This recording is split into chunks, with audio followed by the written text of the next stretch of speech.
What's up, guys? Lewin here at GarageBand and beyond. Today I'm going to be teaching you how to perform to your microphone in the recording process.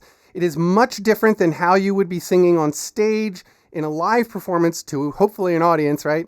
But there's a specific way that you need to maneuver yourself in relation to this microphone. There's a couple of little things you can do with your mouth to sort of soften certain sounds. So that's what we're talking about today, how to record vocals and how to perform your vocals to the microphone that you may be using. This is for dynamic or condenser microphones. This lesson will go for everybody. So this guy right here, this is my favorite new little home recording studio microphone. This is the Lewitt LCT441 Flex. I will be making a review for you guys soon, but you've probably already noticed that I've been using it a lot in my music videos that come out on Monday. I really, really like this microphone. So anyway, let's get right to it. One of the things that I see a lot when I get tracks from people to mix is variations, dramatic variations in the vocal sections, okay? In the recordings of the vocals. I see tons of peaks and then like really low signal levels all throughout one single performance. There's a very, very easy way to combat that, you guys, and it is simply by being closer during the soft notes and being farther away when you're on the loud notes, okay? So that is pretty much it, you know? As you are approaching the softer, more quiet notes or words in your lyrics, you probably want to be a little bit closer to the microphone because you're expelling less volume out of your mouth. As you get louder, you want to be farther away. And what you will notice when you do that technique is that when you go back and look at the recordings, they're going to look a lot more smooth. Of course, you're still going to have some peaks and valleys, but they're not going to be as nearly as dramatic as before. So I'm going to give you an example of that as we get closer to the end of this video. I'm going to sing a little bit for you guys. I'm going to sing for you guys and show you what I mean and show you the way to do it and the way not to do it, and we'll look at those recordings. The other thing I want to talk about is P's, S's, K's, T sounds. A lot of you guys really accentuate those sounds when they really don't need to be. You know, you're in front of a condenser microphone. It's picking up tons of information. So you really don't have to be so hard on your T's or P's. One of the nice things that I do, especially in a P, any plosive sounds that will, you know, conceivably overdrive the diaphragm of the microphone, I simply turn my head. So if I sit here and I go pa pa pa pa pa pa pa pa pa pa, you should be able to hear a pretty enormous difference in the way that sounds, right? Pa pa pa pa pa pa, right? Those are just P's. Same thing goes with K's or T sounds, but there's not as much air coming out of your mouth. So something that I like to do, and also S's, I will just soften those sounds. So I'm not coming out of like a word like, right? I'm softening that K sound intentionally in my head before I get there. I'm always like, oh, here comes the K. I gotta it takes some effort. It takes some manipulation of your mouth in a different way. It's like learning a new language. If you've ever learned like a second, third, fourth language, and you like start realizing, wow, these aren't muscles that I use in my mouth. That's totally like when you're trying to soften a K or an S sound. So the idea basically behind what I'm talking about is a way to perform your vocals, right? You are in front of a very specific type of microphone doing a very specific type of job. So if you sort of work with it, you know, you want to have a semi-symbiotic relationship with your microphone. If you're getting louder, get farther away. If you're getting softer, get closer. You're going to have to mentally map that out as a singer. And again, with the plosives and the S sounds and all that stuff, the K sounds, the T sounds, just try to keep that in your mind as you're going through your performance, trying to mentally map out, okay, here's that section, right? You need to be preemptive about this. I'm not the world's best singer, so I don't have this amazing control over my volume or my air like my wife does, who's a professional singer, you know.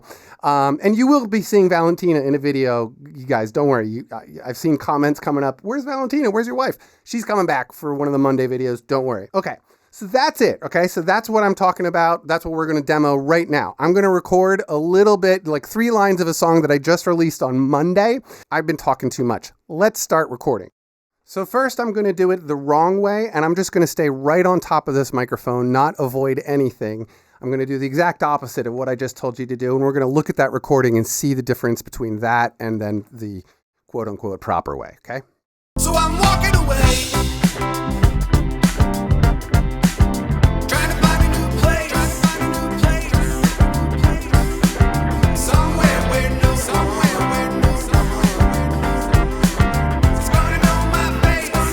Okay, now I'm going to do it with everything I just showed you, and we're going to look at that recording at the end.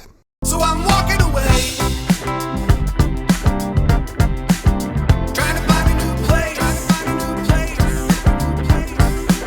somewhere where no it's gonna know my face. All right, so you should have definitely noticed a difference in how much I was moving, where I was turning, right? Louder notes, I was turning away. The P was coming up in place. I turned. I was keeping all that stuff in mind. It becomes secondhand. It becomes second nature to do this eventually. You don't have to sit there and like really mentally map it out. You can just, you know, do it like a split second before you're like, here it comes. Anyway, let's look at those recordings now that we've seen the two differences in the performance. Now let's look at the recordings. So this top one is the one that I did with the bad performance. Bad performance, meaning that I didn't move away from the microphone. I stayed right in front of it. So if I go into the editor, let's just look at this thing. Now, of course, if you've watched my videos, you know that we like to stay inside of a range of, 25 to 50 for most of everything that we record here, right? We'd like to keep it, just using 25 as sort of a high average.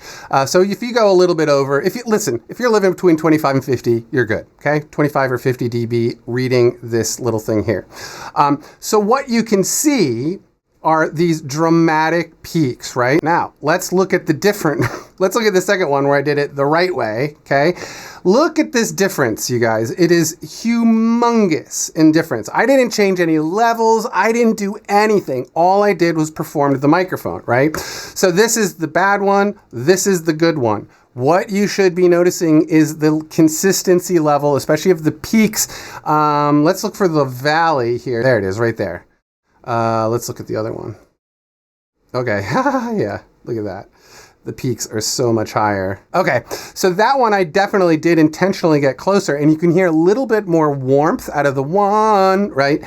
That's gonna be a big deal. You're gonna want that warmth. You're gonna want that extra information as you get to that part of the lyric, right? Because it's lower in volume, but you're suddenly getting more low end out of it because it's a lower part, blah, blah, blah. It'll be better for you. So just make sure you're getting closer during those lower volume sections. So that's pretty much it, you guys. I just wanted to make a video about this for singers out there, especially amateur singers. Hello, I'm an amateur singer.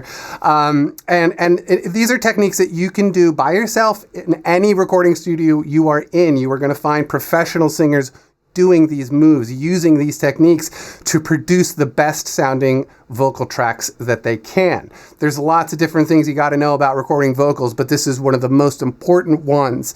So take it home with you, work on it, have fun with it, record awesome sounding vocals. Just remember, you're not in front of a 58. You don't have to be right on top of the thing all during the song. You can move around, have fun with a condenser microphone or a dynamic in your studio. You're just not on stage. You're in a studio.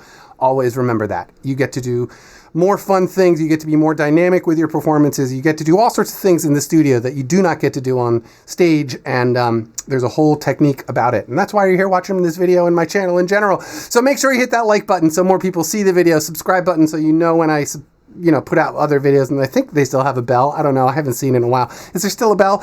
If there's a bell, hit the bell and you'll be notified of when my videos come out. Patreon people, you are the best. I keep getting new patrons. It is so unbelievably appreciated. You guys are helping me so much, and it's really giving me a lot of new fire to make more videos for GarageBand and beyond. So if you want to become one of those awesome people that help support the channel and get to control the content that come out of this channel, go over to the Patreon page. There's a link here. Do that. Otherwise, I'll see you guys very soon. Have a great day and peace.